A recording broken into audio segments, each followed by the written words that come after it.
အင်းစိန်မှာဒီ located ကွန်ပေါင်းရှိတာသိပြီးပြီလားကွန်ပေါင်းထဲမှာဗီလာတွေအများကြီးရှိပြီးတည်တဲ့အင်အားတွေတစ်ခုလို့နေထိုင်လို့ရတယ်အောင်မြစ်တာဗီလာထဲမှာရှိတဲ့အိမ်လေးနဲ့မိတ်ဆက်ပေးမယ်နော် location ကတော့အင်းစိန်မြို့နယ်အောင်မြစ်တာလမ်းပတောက်မြန်ရပ်ကွက်မှာတည်ရှိပြီးဂျပန်လမ်းသီးမင်္ဂလာလမ်းမှာလည်းဝင်ရောက်နိုင်ပါတယ်ရန်ကုန် International Airport ရန်ကုန် City Golf Club ဗီတိုရီယာဆေးရုံစော်ဝါးကြီးကုန်းပီလန်တို့နဲ့လည်းနီးတာကြောင့် location ကောင်းတဲ့အိမ်ယာတစ်ခုပဲဖြစ်ပါတယ်အိမ်ယာဝင်းရဲ့ gate တကားကို remote control system ထားရှိပေးထားတဲ့အပြင် security လည်းထားရှိပေးတာကြောင့်လုံခြုံစိတ်ချမှုအပြည့်ရှိပါတယ်ဒီအိမ်ရဲ့မြေအကျယ်ကတော့24ပေ62ပေဖြစ်ပြီးအစာအုပ်အကျယ်ကတော့18ပေ54ပေဖြစ်ပါတယ်အိမ်ရှိမှာဆိုရင်ဒီလိုမျိုးကားရနိုင်တဲ့နေရာလေးလည်းထားရှိပေးထားတယ်ဒီအိမ်ရဲ့အရေးကြီးဆုံးအချက်ကတော့မြေပိုင်မြေဖြစ်ပြီးတော့တွေ့ရစီအသစ်ဆက်ဆက်လုံးချင်းအိမ်ဖြစ်တာကြောင့်ကိုယ်တိုင်နေထိုင်ဖို့ပဲဖြစ်ဖြစ်ရေရှည်ရင်းနှီးမြှုပ်နှံမှုအတွက်ပဲဖြစ်ဖြစ်အထူးစဉ်းစားသင့်တဲ့ property တစ်ခုပါကဲဒါဆိုရင်အိမ်ထဲကိုလိုက်ကြည့်လိုက်ရအောင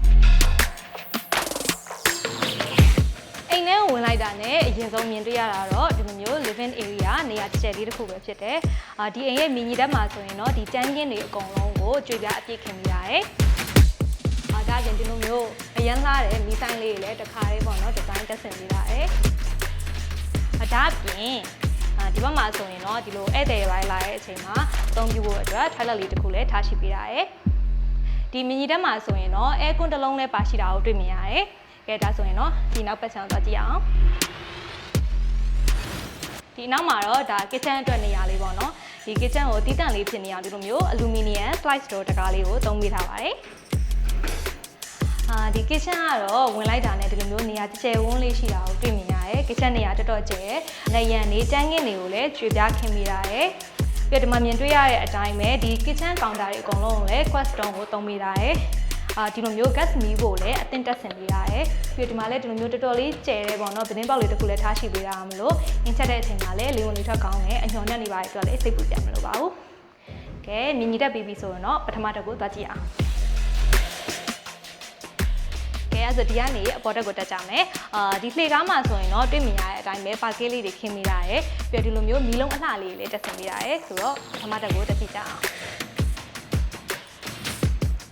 ်ကဲဒါဆိုရင်တော့ပထမတက်ကိုရောက်ပါပြီပထမတက်ကိုဒီလိုရောက်ချင်းမှာပဲဒီညာဘက်ချမ်းမှာ master bedroom အခန်းကျယ်လေးရှိရဲဆိုတော့ဝင်ကြည့်ကြအောင်ဒီ master bedroom အခန်းကတော့တော်တော်လေးကိုကျယ်ဝန်းရှိရဲပြီးတော့ဒီပထမတက်မှာဆိုရင်တော့ကျွန်းပါကလေးတွေအပြည့်ခင်းပေးတာကိုတွေ့ရတယ်ပြီးတော့နေရန်တွေအကုန်လုံးကိုလည်းဆေးဖြူလေးတုပ်ပေးတာဆိုတော့ပေါ့နော်လင်းလင်းတင်းတင်းလေးနဲ့စိတ်ထဲမှာကြည်လင်တန့်ရှင်းတဲ့ပုံစံလေးကိုခံစားရတယ်ဒီအခန်းမှာဆိုရင်ဒီလိုမျိုးအလူမီနီယံ slice door တကားလေးနဲ့ဝရန်ဒါလေးတစ်ခုလည်းထပ်မံပါရှိရဲဆိုတော့လေဝင်လေထွက်လည်းတော်တော်လေးကောင်းတယ်ပြီးတော့မီးတွေကတော့တခါတည်းအကုန်လုံးပေါ့နော်စနစ်တကျအသင့်အကုန်ပြီးစီးတက်ဆင်ပေးထားတယ်ဒီ master bedroom မှာဆိုရင်ဒီလိုမျိုးရေချိုးကန်းအိမ်သာတွဲရတဲ့ပါရှိပြီးသားဖြစ်တယ်ဒီ master bedroom ကနေထွက်လိုက်ပြီဆိုရင်တော့ living area space လေးတစ်ခုကိုလည်းထပ်မံမြင်တွေ့ရတယ်ပြီးတော့မီးတွေအကုန်လုံးကလည်းစနစ်တကျပေါ့နော်အကုန်လုံးတက်ဆင်ပြီးသားကျန်ငင်းနေရလဲကျွန်းပါကလေးအပြည့်ခင်းထားပြီးသားဖြစ်တယ်ဒီအိမ်ရဲ့ထူးခြားချက်ကတော့အထက်တိုင်းမှာ air con တွေအကုန်လုံးတက်ဆင်ပေးရတယ်ဒီ living area space လေးနဲ့ကပ်ရမှာတော့ဒီလိုမျိုးစာကြည့်ကမ်းပဲဖြစ်ဖြစ်ဖျားကမ်းပဲဖြစ်ဖြစ်ပေါ့နော်လုပ်လို့ရတဲ့အခန်းငယ်လေးတစ်ခုလည်းပါရှိရဲဒီကမ်းမှာဆိုရင်လည်း air con တစ်လုံးတက်ဆင်ပေးတာကိုတွေ့မြင်ရပါတယ်ဒီပထမတက်မှာဆိုရင်ဒီလိုမျိုးအလူမီနီယံ size door တကားလေးကိုသုံးပေးထားရဲနောက်ထပ်ပေါ့နော်ဝမ်နာလေးတစ်ခုလည်းထပ်မံပါရှိတာကိုတွေ့မြင်ရပါတယ်ကဲဒါဆိုပထမတက်ကိုကြည့်ပြီးဆိုတော့ပေါ်ဆုံးတက်ကိုလိုက်ကြည့်ကြအောင်ကဲဒါဆိုရင်တော့အပေါ်ဆုံးတက်ရောက်ပါပြီအပေါ်ဆုံးတက်မှာလည်းဒီလိုမျိုးပေါ့နော်ကျွန်းပါကလေးတွေအပြင်ခင်းပေးထားရဲ living area ကလည်းနေရာကျယ်ဝန်းလေးရှိရဲဒီအပေါ်ဆုံးတက်မှာဆိုရင် master bedroom တစ်ခန်းလေးရှိတာမို့လို့ master bedroom သွားကြည့်ကြအောင်ဒါကတော့ master bedroom မှာအရှိတခန်းလိုပဲဒီခန်းမှာလည်းအခုနေ့တကျသေသက်တက်ဆင်ပေးထားရဲထူးခြားချက်လေးကတော့ဒီအိမ်မှာဆိုရင်ဒီလိုမျိုးမီးဆိုင်လှလှလေးတွေကိုအများကြီးတွေ့မြင်ရတယ်ဒီဇိုင်းစုံပဲပေါ့နော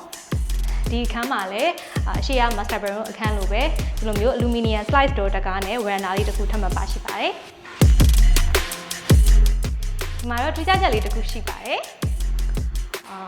်ဒါပေါ့နော် full body မြင်တွေ့ရတယ်ဒီလိုမျိုးမှန်